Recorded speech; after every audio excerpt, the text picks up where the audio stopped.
পার্থে অ্যাশেজের প্রথম টেস্টে বড় বিতর্ক তৈরি হয়েছে বাংলাদেশের টিভি আম্পায়ার শরফুদ্দৌলা ইবনে শহীদ সৈকতের এক সিদ্ধান্তকে ঘিরে।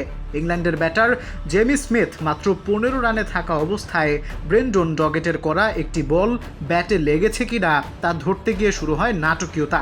মাঠের umpire Nitin Menon not out দেন, সঙ্গে সঙ্গে রিভিউ নেয় অজিরা। প্রথম স্নিকো ফুটেজেই ব্যাটে লাগার মতো স্পাইক দেখেই হাঁটা ধরেছিলেন স্মিথ, কিন্তু ফুটেজে অসামঞ্জস্য ধরা পড়ায় তিনি থেমে যান। এরপর টানা 5 মিনিট ধরে রিপ্লে ও স্নিকো বিশ্লেষণ করেন টিভি আম্পায়ার সৈকত।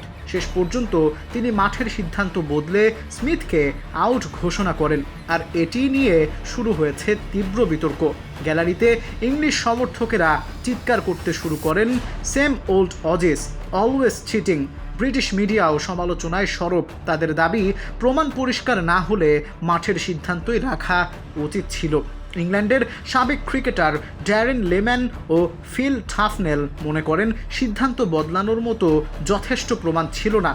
টাফনেল তো সরাসরি বলেন এটি কোনো স্পাইকই ছিল না। তবে আইসিসির সাবেক সেরা আম্পায়ার সাইমন টফেল সৈকতের পক্ষ নিয়েছেন। তার মতে, অস্ট্রেলিয়ার ব্যবহৃত আরটিএস প্রযুক্তি অনুযায়ী বল ব্যাট পার হওয়ার 1 ফ্রেম পর স্পাইক দেখা গেলে তা ব্যাটে লাগার নিশ্চিত প্রমাণ, এবং এখানে ঠিক সেটাই ঘটেছে, তাই সিদ্ধান্ত সঠিক।